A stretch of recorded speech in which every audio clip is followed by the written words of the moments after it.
I will call this meeting of the Tyler ISD Board of Trustees to order. There is a quorum. Yes, there is a quorum. The meeting has been duly called, and the notice of the meeting has been posted in the time and manner required. And actually, we have somebody for public participation. Miss Carolyn Davis, if you want to come on up.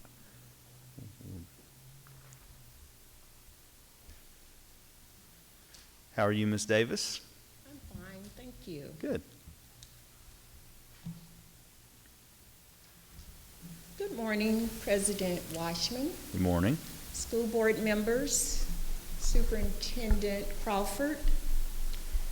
I want to thank you for all that you do for Tyler ISD students. My name is Carolyn Davis.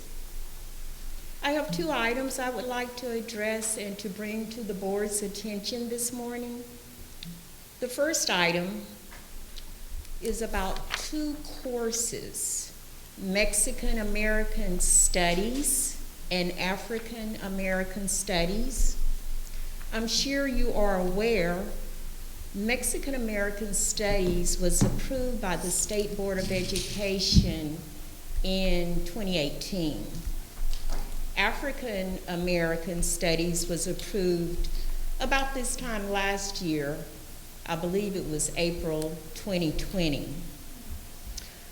Upon inquiring about these two courses, I was informed by counseling personnel at both high schools as well as by counseling leadership at Tyler ISD Central Office that these courses will be on choice sheets of high school students as course options for the upcoming 2021-2022 school year, which is good news.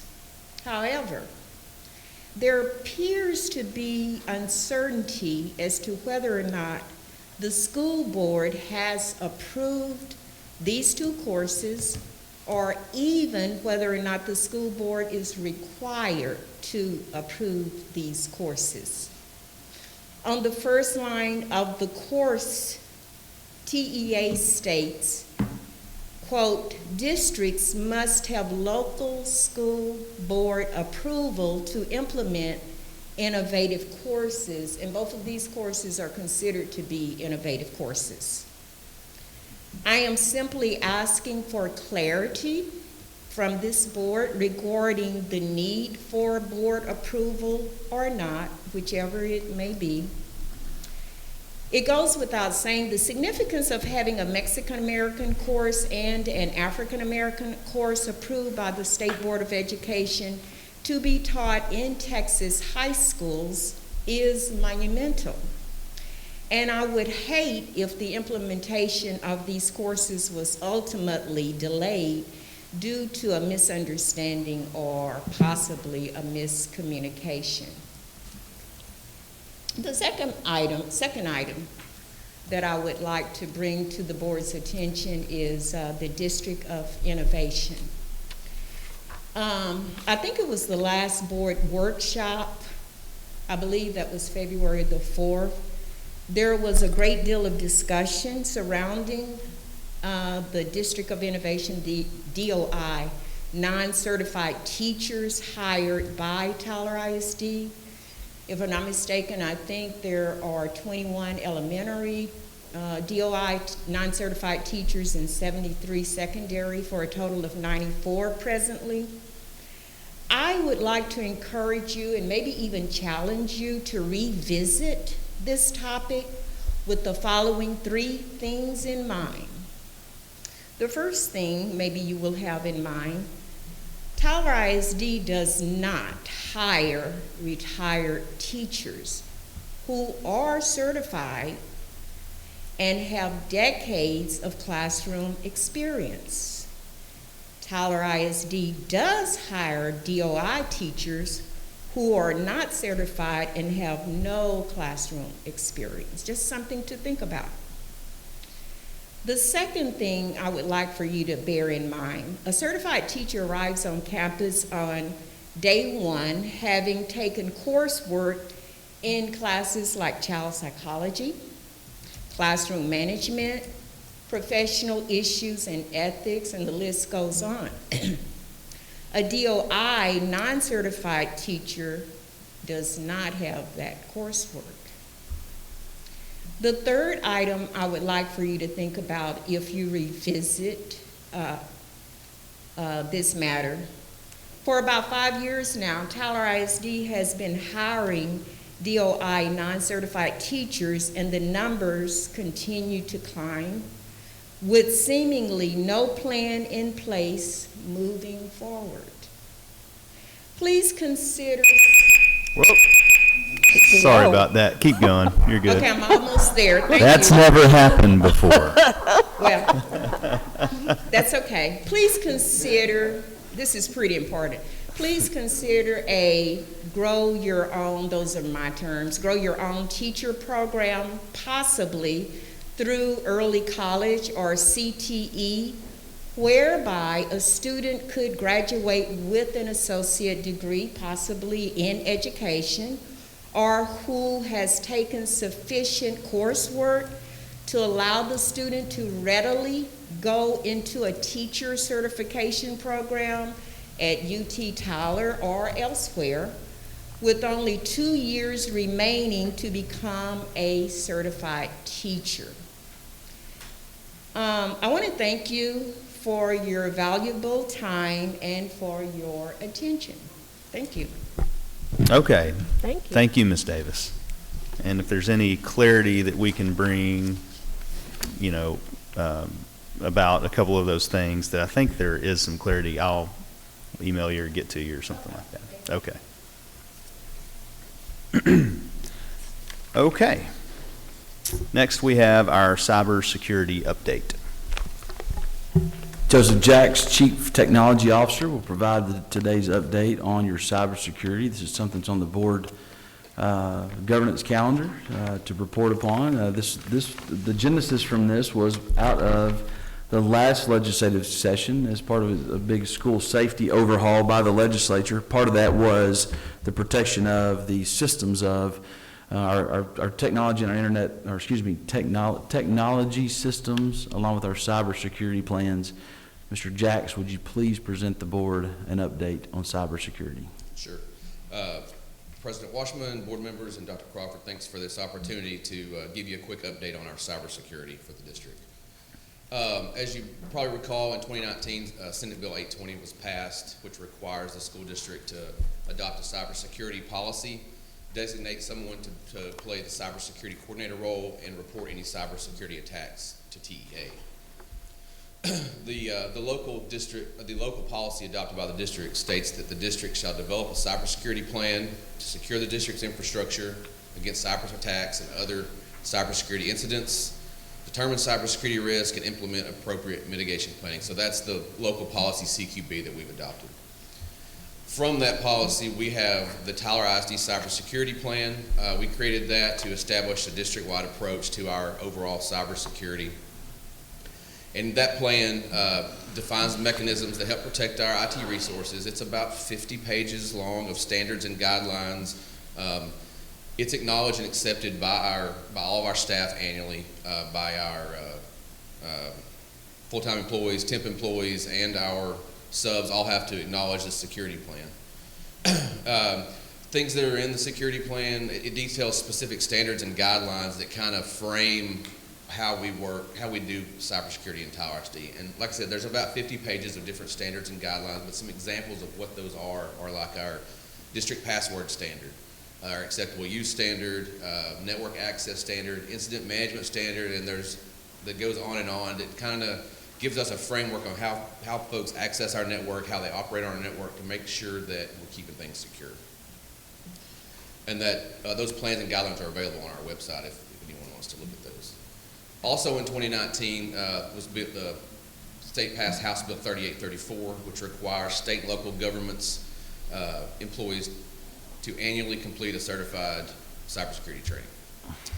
We utilize KnowBe4 cybersecurity training here in the district, and we were ahead of the game. We had cybersecurity training in place in 2017. So we've been doing this for several years before we were actually required by law to do it. All of our employees must successfully complete a training every year. Currently, when I created this PowerPoint a week ago, we had 86% of our employees had already completed the training for the year. That includes our staff, our subs, and our temporary employees. Anyone with access to network resources is required to take this training. So some of the expertise we have in the district as it relates to cybersecurity, first and foremost is our network security engineer, Daryl Kisa-Sunday. He's been in his position since 2017. He serves as our district cybersecurity coordinator as it relates to TEA, which fulfills one of those statutory obligations of having someone serve as a cybersecurity coordinator. Daryl oversees all of our cybersecurity profile for the district, so he kind of coordinates it, makes sure that we're in compliance. And he's the person who reports attacks to TEA. If we had any breaches of our systems, Daryl would be the one to report those breaches. Happy to say we've had nothing to report. Since Daryl's been in his role, we've had nothing to report to TEA, so that's good news. Another thing that Daryl does on a regular basis is he performs random phishing attacks, or tests, I guess, of our employees. And what that means is he sends phishing emails that are disguised as like actual phishing emails to our employees at random, trying to see if they will click on things, give up their credentials, and things of that nature. We hope that they don't, but if they do, he reaches out to those folks and assigns additional training to try to help reinforce the things that we're doing to keep our information safe. As of the creation of this presentation, only 2.5% of our employees had failed the phishing attacks or tests that he's done this year, and anything below 5% is considered very good, so we're in really good shape. It shows that I believe that the training that we're doing is working and folks are aware of what's going on. Now, since you did this presentation, that went down by 0.04%. Because I got one today and I passed it. Okay. Yeah, I think he's in the Okay. middle of It looked good. It was tricky. some of them are easier, some of them are more difficult, Yeah, but it helps us reinforce security and lets folks know that, maybe they didn't quite pay attention during the training, they get caught in one of these tests, we can reinforce that training, and so maybe when a real attack happens that it doesn't capture them, they don't give up their credentials. So. Another area of expertise that we rely on in the district is a company called Sentinel Cyber Intelligence. They're a security firm based in Waco, Texas that specializes in K-12 and higher education cybersecurity. We partnered with them a year or so ago to help us create our cybersecurity plan. They helped us create our guidelines and our standards to align with TEA's recommendations. Some other things that Sentinel does is they perform regular network penetration testing. So I think it's quarterly, they try to attack our network, try to find vulnerabilities, and then let us know of those vulnerabilities so that we can close those up before someone else is able to access those. They also perform ongoing threat monitoring and assessment. They provide us with an appliance that sits inside of our data center at the admin building that monitors all traffic coming in and out of the district. If something looks funny or if something's coming from an overseas or an IP address somewhere that they know is a bad actor, they'll send us an email, say, hey, you might want to look at this. If something really bad is going on that they know is a really bad thing, they'll pick up the phone and call us. It's monitored 24/7, 365. We've never gotten a call in the middle of the night, but if something bad was going on, they would call us and let us know. So that's it's a really affordable partnership, and it's been a good partnership. It's really helped us tighten up our network. So some notable tools that we use in the district to help keep us secure. Obviously, KnowBe4 cybersecurity training. That's our employee training that we just talked about. We utilize Palo Alto firewalls, which is the industry leader in firewall security to secure our network from the outside. We utilize Content Keeper. That's our internet content filter. The Cyber Centurion is the network and system penetration appliance that I was referring to from Sentinel Cyber. That's what they provide. It sits in our data center. We also utilize the Cisco email security filter that protects us against phishing and spam emails. So we try to catch the majority of them that come through so that they don't ever get to our users. Happy to say that just in the month of February, the Cisco email filter blocked over 71,000 phishing and malware emails before they ever got to our users' inbox. And that's just in 1 month. We also utilize CrowdStrike antivirus software. It detected and quarantined 258 attempted virus installations just since Thanksgiving, so it's doing its job. We use a product called Aristotle Insight, which is a student behavior analytic tool, and what this does is it looks at everything that our students do on their computers, on their Chromebooks, on their PCs in the lab, and logs that information, keys on keywords, and generates reports that are sent to our TSD police and campus administration. It keys on things like self-harm and bullying, guns, stuff like that. It sends these reports to our police and our administrators. They're able to look through those and see if it's a false positive or if it's something that they need to follow up with that student on it. That's proved to be a very good tool for the district as far as identifying things that we need to look at. Okay, so when you think about cybersecurity, you probably mainly think about the things that I just talked about, which is firewalls, antivirus, policies. But the other really important thing when it relates to cybersecurity is the infrastructure of our network. So the switches, the hardware, the servers that run our network.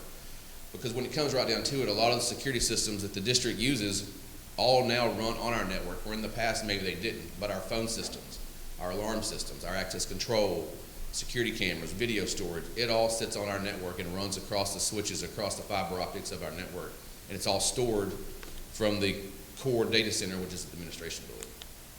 There's other systems that I can't think of off the top of my head that run on that network, but downtime means lost access to those critical systems, and so it becomes ever more critical that we keep our systems tip-top shape and operational. Our district network is constructed in a way sort of like a hub and spoke. So you have the admin's data center, which resides over on Earl Campbell. That's the brains of our network, and each of our campuses is connected back to that data center via a 10 gig fiber optic link. One link to each campus, but all of the servers, all VDI, email, internet connectivity comes through the administration building. What that means is if we lose our data center at the admin building, we lose connectivity at all of our campuses. If someone's doing construction down a road and cuts a fiber optic link to, say, Rice Elementary School or Tyler High School, they lose connectivity at that particular high school until we can get that repaired. Now, good thing is our vendors are good about getting things repaired, but that is something that's a potential problem. That means they lose access to phone systems, alarm systems, security cameras, as well as internet. So with that in mind, one thing we did over Christmas break was we performed a data center revitalization at our admin site. We refreshed the data center in there with upgraded HVAC systems, Lubricant data center cooling that are redundant. So if we lose one, the other one keeps the room cool. That room can get, if we lose AC in there, when we had been having problems with air conditioning, if we lose an air conditioning unit in there, that room can go to 100 degrees in a matter of 10 minutes. So it's real important that we keep it cool. We upgraded our, we installed a fire suppression system in that room, so we're now protected in case of a fire, which we hadn't had in the past. We also updated the electrical system in there. We revitalized our backup generator and installed a new transfer switch and wiring. So I can go home, my engineers can now go home on the weekends and breathe a little more easily, knowing that if the power goes out on that block, our data center is going to stay up. If we lose an air conditioning unit in there, it's not going to overheat. If for some reason there was a fire, it's going to be taken care of. We're not going to lose everything. And so that's been a really important project for us. This is what our data center looks like now. I didn't put a before picture because I was a little embarrassed the way it looked, but it's beautiful now. It's state of the art. If you're ever at the admin building and it's something that interests you, give me a shout. I'd love to show it to you, but we're really proud of it. And we feel a lot more protected now that we have that data center. Temperature's great in there too. It's like 60 degrees. It's going to be nice when it gets to be 110. Yeah, and it was sitting around 80 all the time. Yeah. So it's so much better. So finally, so what's next in cybersecurity? Security as it relates to the school district. We're going to obviously continue reinforcing our cybersecurity training with all of our employees. We will revise our cybersecurity standards and guidelines as the need arises. As things change, so do our cybersecurity standards, and we'll make those adjustments as needed. We continue to update core hardware and software systems to ensure uptime. So servers and switches get old, they have to be refreshed, especially the stuff that runs 24/7 and keeps our network up. So we have those systems staggered so that everything doesn't need renewal at the same time, but there are servers and things that have to be renewed, so we'll continue to keep those updated. One of the really cool things that we're looking forward to do in the next 18 months to 2 years is establishing a new data center at Legacy High School. When they built the building, they built us an empty room to put this in. What that's going to do is allow us to put a scaled down version of our virtual desktops, of our servers, bring in additional internet connectivity to that room, connect it to our core data center with a 100 gig backbone, and then connect all of our campuses to that data center, as well as being connected to our core data center, and allow us to be protected in the case of an outage. So rather than having a hub and spoke with every campus with one connection to the admin building, with that opportunity to fail, we now have connection to admin, connection to legacy, with a fiber optic circuit going to both. So if we lose one, we continue to operate through this one. If we lose this one, we continue to operate through here. And so that's a project that we're really excited about. Bill, you hear sometimes about keeping a network up to the 5 nines, 99.999%. So that's our goal with this project. One of the really good things is the majority of the cost will be able to be E-ratable, so we'll be able to purchase it 85-90% discount. So that's a project that you'll hear more about as it progresses along. But the ultimate goal being to keep our network up 24/7, 365, provide access to all the security systems and all the other systems that the district needs to operate. So that's my update. If there's any questions, I'd be more than happy to answer. I have one question. Great, yeah, go for it. I have a question. Sure. And it's just because I'm nosy. Okay. When the employees, whenever you do a phishing test on them or whatever, do they know it? They don't know it. After the fact, I mean. They do if they click on it. It pops up and tells them that they failed it, and Okay. then Daryl contacts them. Yeah. But if We they don't necessarily say, hey, we're going to be doing a phishing attack. Yeah. After the fact, he will say, hey, we performed an attack. We had this many people fail, or this percentage, and he does let them know that. Okay. Thank Okay. you. Anything else? Anybody? Thank you very much. Yep, got something? Comment, I'm very impressed by the report, very comprehensive, very thorough. Thank you. Okay, I did have one question on the, and I'm assuming it's true, but on the backup generator at the main site, if power goes out, is that enough to run the HVAC and cool that room? It is. It runs on Okay. natural gas. Great. We have a UPS system inside the data center that'll keep our room up for about 30 minutes. Okay, Allows the generator to spin up on natural gas. It switches all the systems over, and AC and everything. well, good deal. Thank you. All right. Thank you. Yeah, just as a secondary comment on that, whenever the cold snap hit, we never lost power, from my understanding. Is Loper in here? Or Jeff's in here? Did we ever lose power at the admin? Yeah, I think we're kind of on that same vein of the hospital grid and stuff, so, but we do have a test. Did you bring that up today about the generator, the test every Tuesday? I did not, but every Tuesday we run a full test. Yeah, so we click our building off of everything, right? Or is it just the room? It's just that room. Okay. The generator comes on, it switches up the load of the room over to the generator, runs for 30 minutes, switches it back, turns it off. And then you get notified by? I get an email and a text message. Yeah, so it's pretty cool. Well, good. Well, Yeah. need those systems running. It's becoming I know. ever more important, a lifeline of education these days. Dude, so. don't we all wish we had that 2 weeks ago? Okay. Well, thank you. We're moving on to our action items, and the first one is possible action on the resolution related to school closures and payment to employees. Yeah, this is always a fun thing to do once every 5 or 10 years. With the board today, we have a resolution that we have to adopt, or that y'all have to consider, excuse me. You don't have to adopt it, but a resolution to consider in regard to the payment of our employees.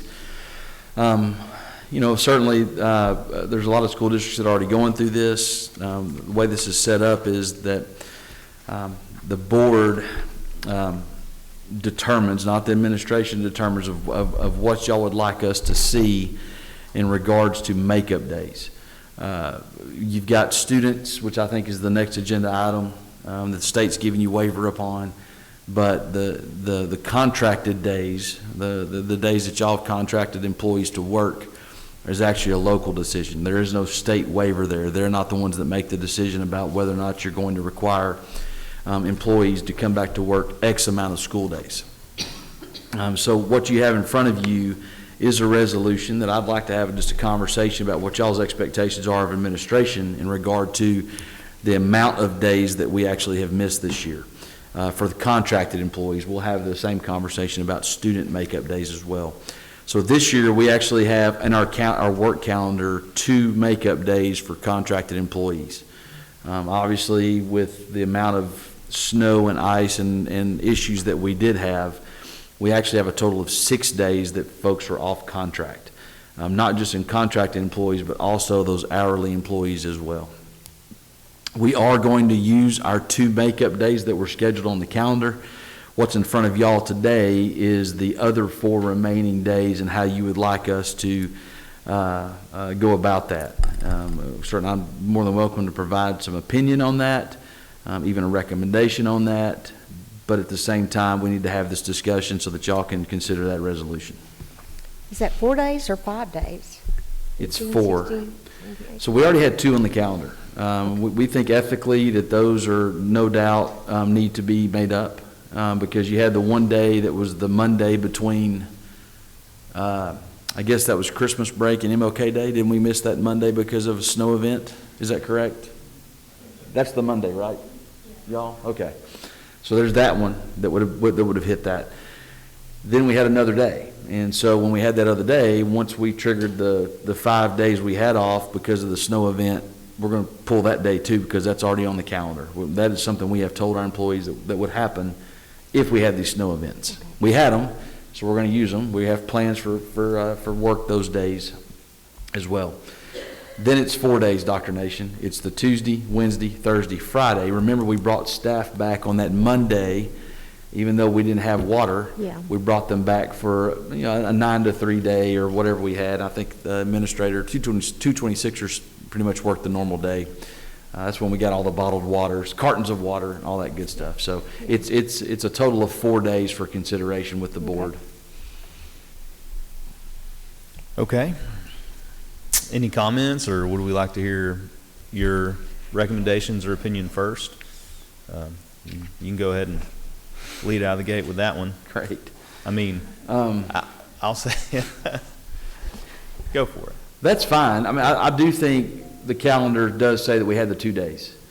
And looking at what other school systems are doing, they're actually waiving all the days. So we're actually getting the 2 that we've said, when we adopted the calendar, spring of 2020, we said that if we had these events, we're going to work on them. This was a pretty unique event that we had here, and so those 4 days, I'd say that those things are, 2 of those days I think could be considered for asking our employees to come back. I don't think the additional 2 that would jump into another week would cause us some problems with hourly workers, which there's going to be some issues there anyways because of the way that they're designed. You're talking a lot about a lot of comp days there. So that's more and more comp days that you're going to accumulate if you decide to not waive those days. And then why, it's kind of the debate that Mr. Newsom and I have been not debating, but it's the concern that we do have that if you've got hourly workers during this time of return to learn, they're going to be taking up their comp time when we need them on our campuses cleaning or doing maintenance. So they'd have to take that comp time at some other time. I mean, they could take it maybe after June, but more than likely they're going to wind up taking right now. If you say that we waive those days and or we're going to ask them to come to work, but they can only take that comp time at a certain time because it won't accrue into the next budget year. It'll have to be done by June 30th. Isn't that right, Rojo? Okay. Excuse me, Mr. Jones. So I think my recommendation is going to be definitely on the 2 calendar days that we already had. I don't think I would prefer, I don't say I don't think that means I'm telling you what to do. I don't prefer to talk about the 2 days on the back end that would jump us into another week. I think what's up for discussion, what y'all would like to do with the 2 remaining days. So May 31st is Memorial Day, correct? Okay. So the 2 makeup days are on June 1st and June 2nd. Mm-hmm. So really, what I would say that I would prefer or I would recommend is that the discussion or the consideration is that June 3rd and 4th is what you're considering. That's a Thursday and a Friday. And that if you get into the next week, which is the 7th and 8th, I don't think that's a non-starter for me unless y'all want to direct us otherwise. But it is y'all's decision on this. I have a point of clarification because I'm a little confused on that. Now, you said the state doesn't require that we have teachers a certain amount of hours or minutes a year, or what's the? Well, so they're on a 187-day contract, Okay, and that's what we're talking about is contract fulfillment. right. I do believe you can have less than a 187-day contract, but I'm not sure about that. But our standard is, our baseline, they're on 187-day contracts, Okay. teachers are. Okay, So the state does set some of those contract limitations, but they don't provide a waiver okay, like we'll be considering for student instructional days. So these are purely local decisions about the teacher contracts that we have with our teachers and what the requirement is on those work days. Anything above that, they're already on contract anyways, like 197-day contracts. I'm on a 226. There's some 219ers, but these are really on the 187s that we're talking about. okay.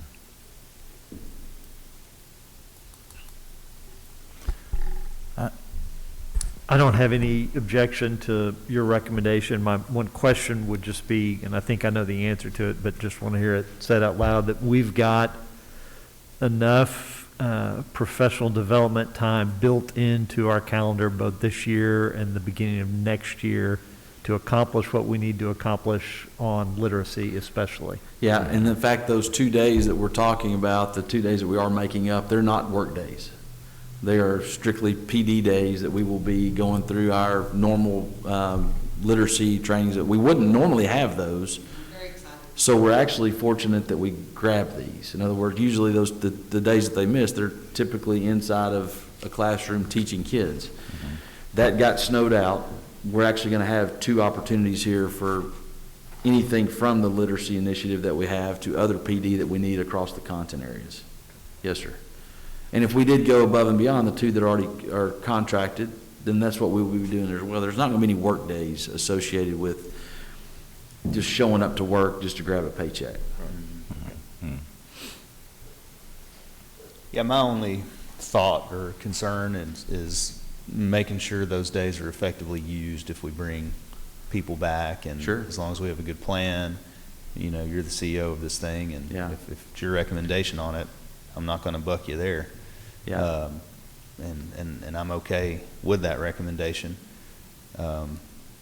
So unless anybody else has any further comment or questions about it.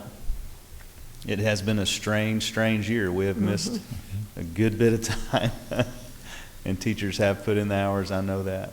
Yeah. And, Yeah, if you think about going back to September, when we were 65-35 in school and at home, I think the asynchronous work that we did with the virtual learning, you probably got a little bit of your money's worth out of them during that time as well. That's a good way to, I think, justify that. I think in a normal year, you'd probably be coming back at least those other 2 days. No, and I'd be sitting here recommending that, but I think you can justify that, that they have put in a tremendous amount of effort this year.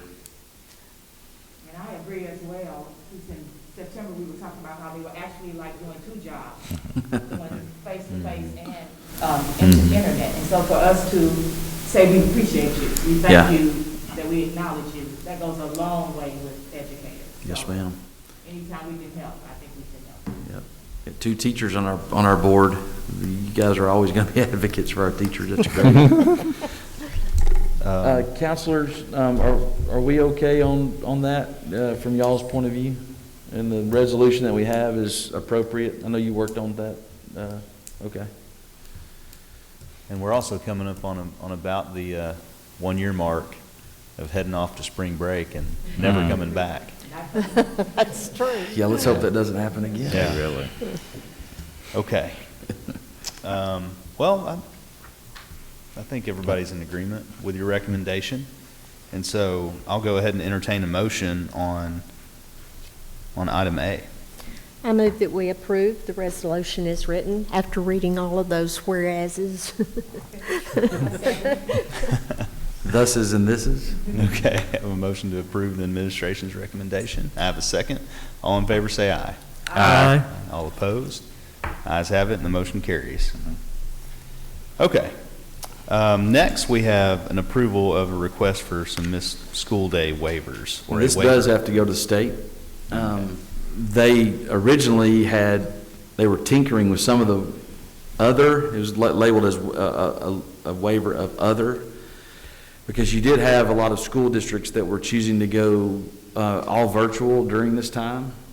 We chose not to, not because we didn't want to, but because all of our Chromebooks have not been deployed yet. We've got them in Tyler, so we just had our high schools. That would have been great, but as y'all know, with the power issues that we had, it was going to be very tough for, not just for the students to actually learn stuff at home off their Chromebooks, but the teachers to actually proctor it as well. So we just had some issues.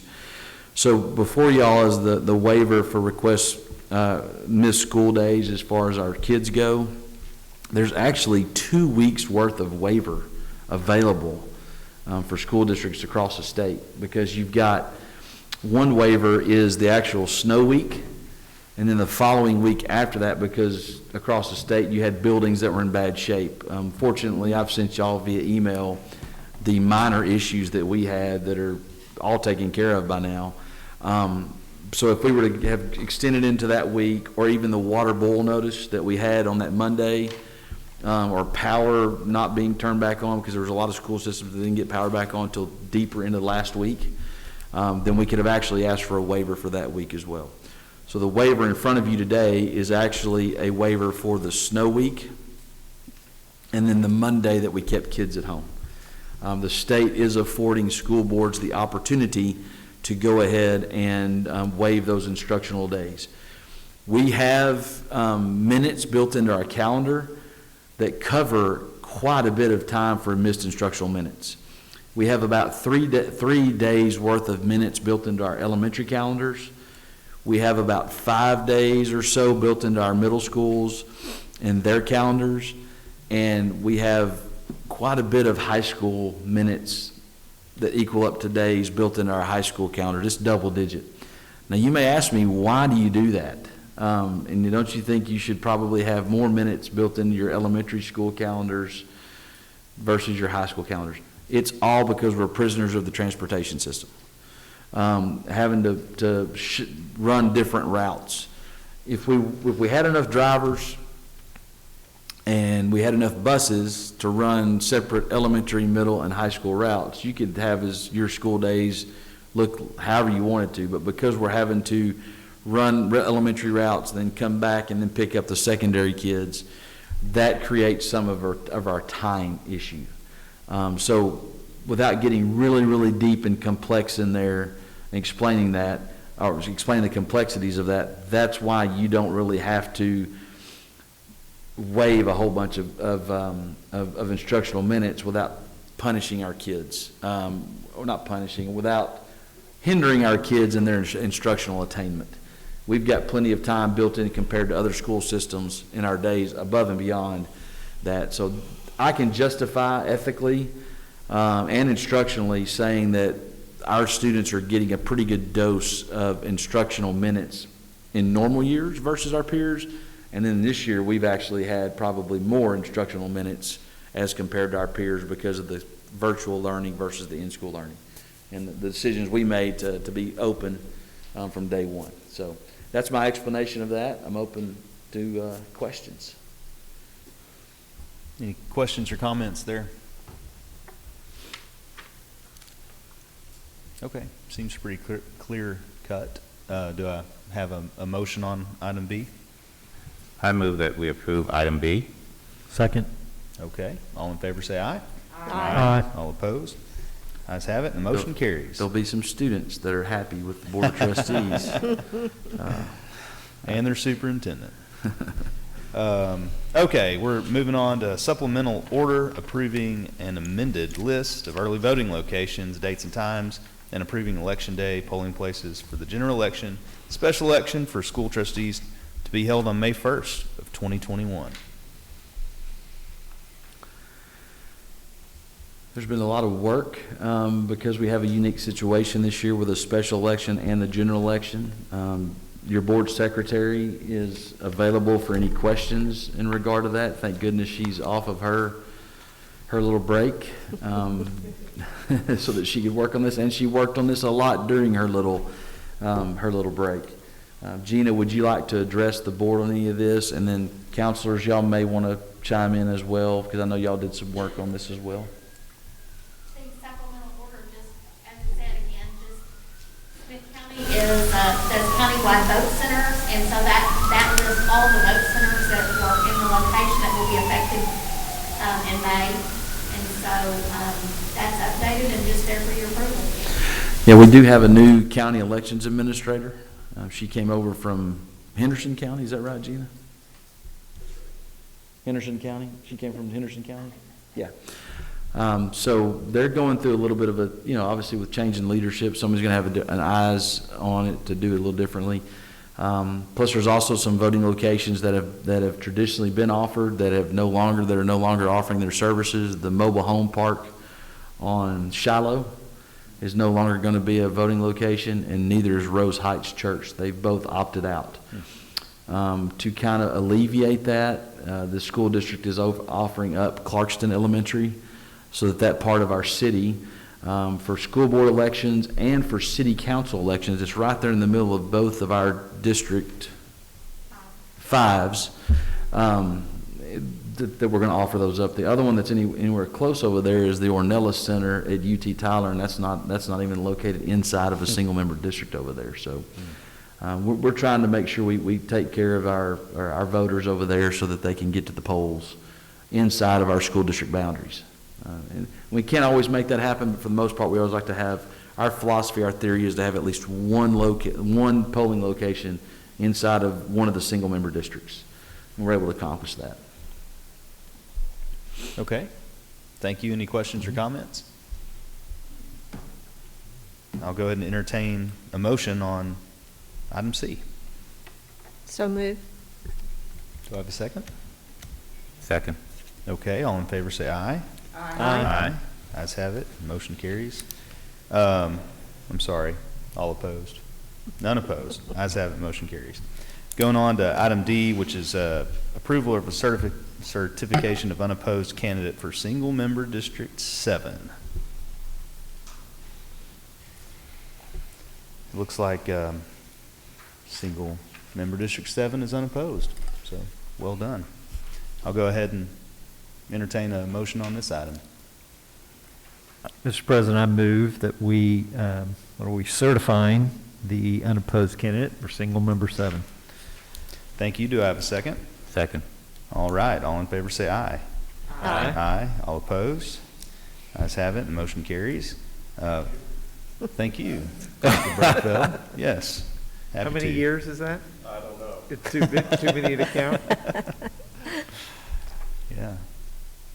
It's 12 plus another 6 or something, right? Yeah, I think it'll be 19 on this one. So. Okay. Gosh. That's a run there. And thank you for continuing to serve. Yeah. Honestly. Looking forward to it. It's Yeah. gonna be a great 3 years. It is.